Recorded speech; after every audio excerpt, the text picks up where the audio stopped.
Chapter number 4 work and energy important MCQs यहाँ पे हम डिस्कस करेंगे। चलिए अपनी वीडियो को स्टार्ट करते हैं। MCQs number 1, work done will be negative when the angle between force and displacement.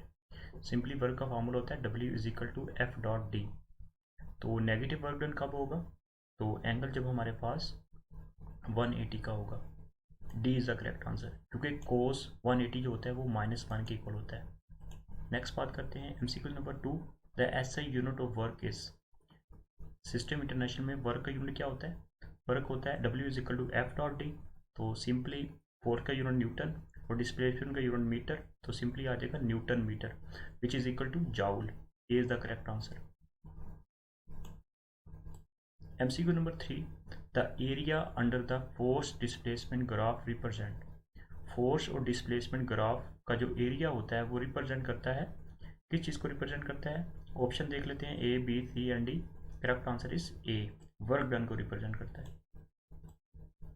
MCQs number 4, in conservative field work done around the closed path is. Conservative field के अंदर जो work done होता है closed path होता है equal to 0 होता है। C is the correct answer. MCQs number 5, which of the following is a non conservative force. दरअसल में से कौन सी फोर्स जो है वो नॉन कंजर्वेटिव फोर्स है? Very important MCQs. ऑप्शन देख लेते हैं। यहाँ पे एग्जांपल है, यहाँ पे हमारे पास ग्रेविटेशन फोर्स जो है ये हमारे पास कंजर्वेटिव फोर्स होती है। इलेक्ट्रिक फोर्स ये भी कंजर्वेटिव फोर्स होती है। फ्रिक्शनल फोर्स जो होती है ये हमारे पास नॉन कंजर्वेटिव फोर्स होती है। इसी तरह इलास्टिक स्प्रिंग फोर्स जो होती है ये भी हमारे पास कंजर्वेटिव फोर्स होती है। तो C is the correct answer. Next बात करते हैं MCQ number 6, the rate of doing work is called.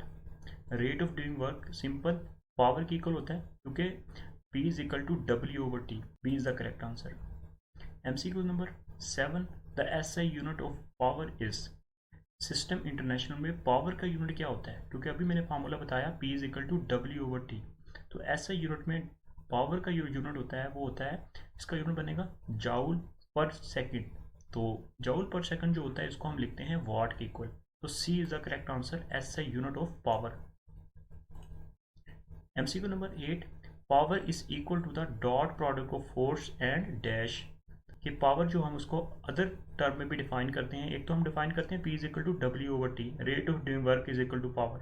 तो यहाँ पे एंड द सेकंड टर्म में यहाँ पे पूछा हुआ है पावर जो है हमारे पास फोर्स और किस चीज़ का जो डॉट प्रोडक्ट होता है, फोर्स एंड वेलोसिटी का डॉट प्रोडक्ट होता है। P is equal to F dot V के इक्वल होता है। तो इसका करेक्ट आंसर होगा B, velocity. MCQ number 9, commercial unit of the electric energy. Electric energy का कमर्शियल यूनिट क्या है? Kilowatt hour. Very important MCQs. Next बात करते हैं MCQ number 10, 1 kilowatt hour is the unit of. 1 kilowatt hour जो होता है ये किस चीज़ का यूनिट है? वही बात हो रही है ऊपर वाले 9 एमसीक्यूज की तरह। ये हमारे पास यूनिट होता है एनर्जी का। B is the correct answer. Electrical energy या सिंपल एनर्जी एक ही बात है। नेक्स्ट बात करते हैं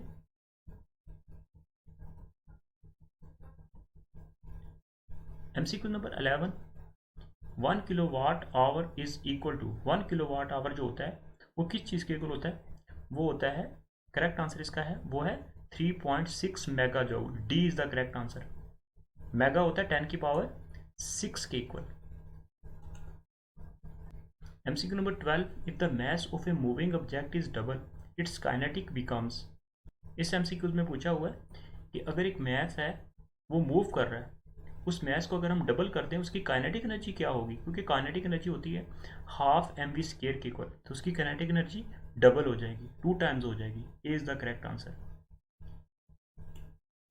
MCQs number 13, if the velocity of moving object is double its kinetic energy becomes.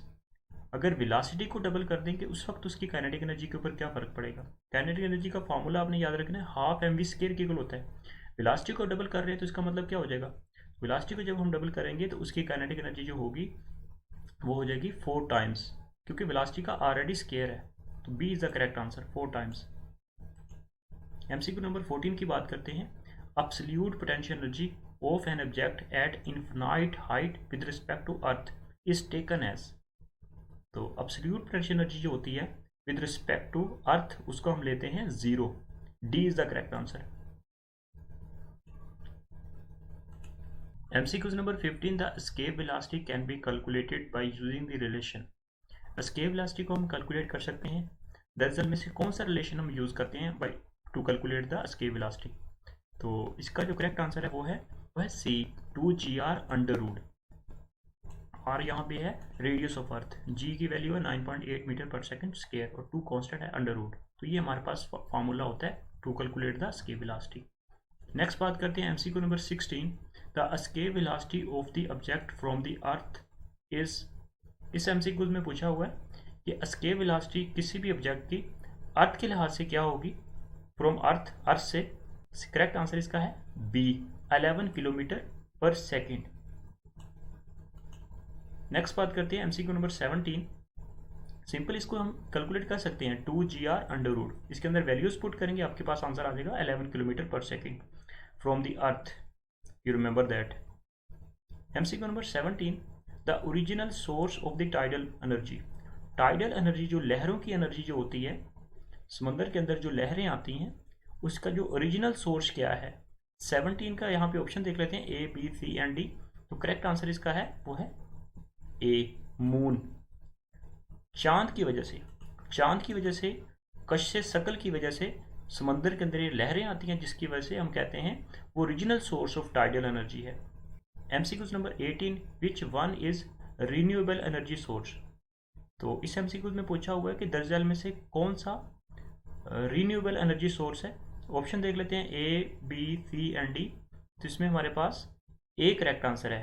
Tides जो है ये हमारे पास है, लहरें जो हैं ये हमारे पास है रीन्यूएबल एनर्जी सोर्स है। और बाकी B, C and D option जो है हमारे पास है नॉन रीन्यूएबल एनर्जी सोर्सेज हैं। MCQ number 19, the tides rise in the sea रफली ट्वाइस ए डे होती है। B is the correct answer. MCQ number 20, which of the following is a biofuel. दरअसल में से कौन सा बायोफ्यूल है। तो इसका जो करेक्ट आंसर है वो है सी, एथानोल। एथानोल को एज ए बायोफ्यूल के तौर पर हम इसको यूज़ करते हैं। ये तो थे very very most important MCQs. Next हम लेके चलेंगे चैप्टर 5 को। और इसी तरह चैनल पर नहीं है तो चैनल को सब्सक्राइब कर लें, और वीडियो अच्छी लग रही हो तो वीडियो को लाइक ज़रूर कर दीजिएगा। इंशाल्लाह नेक्स्ट चैप्टर में मिलते हैं। अल्लाह हाफिज़।